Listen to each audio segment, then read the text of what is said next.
What's up, YouTube and Power fans? It's your boy Nino. I'm back again with another review of Power Ghost Book 2, Episode 6. Now, the new episode has a lot of interesting stuff going on, and I'm going to start my review based on Stephen Ott and Cooper Saxe. Now, y'all know I've been an advocate for the fact that Ghost might still be alive, and I believe most of you also share the same thoughts with me. Now, I made a review on Stephen Ott about the fact that I don't trust this guy. He's one kind of guy, when you find him in a series like this, his role is always someone who secretly make things go away. And I give an example of Prison Break and his role in Prison Break. Now, this new episode of Power Ghost Book 2, which is the episode 6, I found something interesting here that I think a lot of you might have to think about it as well.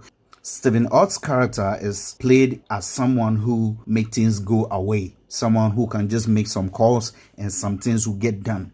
Now, if you pay attention to their conversation, when Cooper Saxe was trying to get him to help him on 2Bit's issue, he raised the concern, and I quote, "Any worries on cross?" This cross here obviously means cross-examination. He was trying to raise concern about any cross-examination on 2Bit, and quickly, Saxe responded by saying, "You mean regarding your precious James St. Patrick?"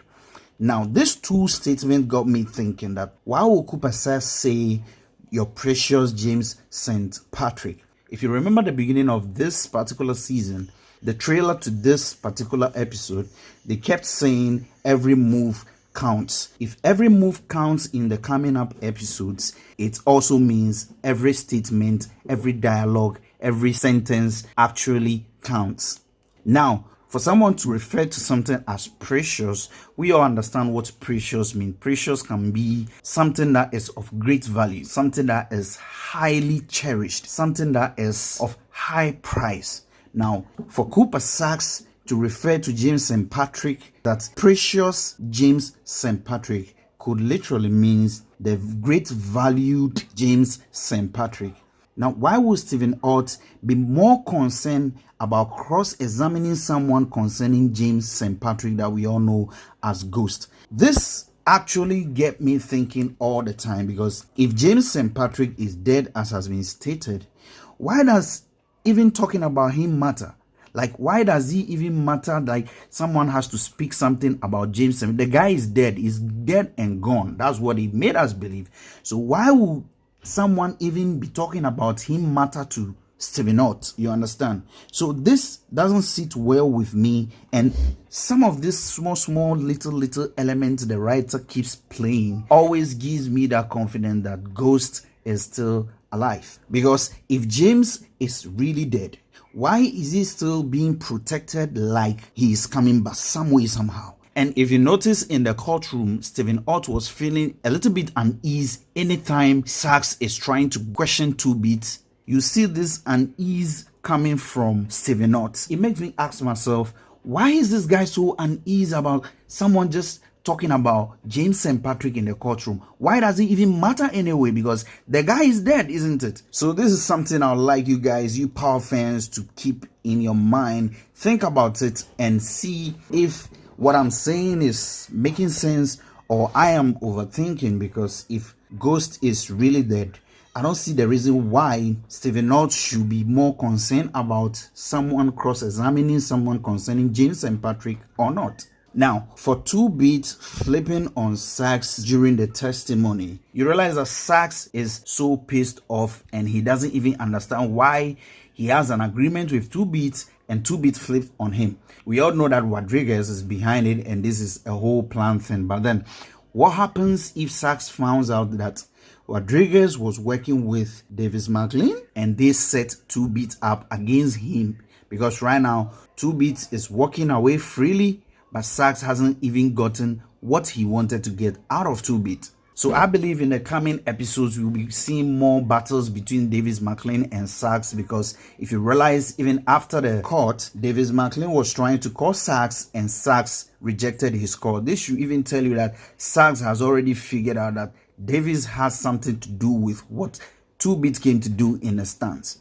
Now, what is the fate of 2-Bit. I believe 2-Bit is probably going to meet up with Tommy. And I have one key thing I'm also looking at, and I believe a lot of you should also pay attention to.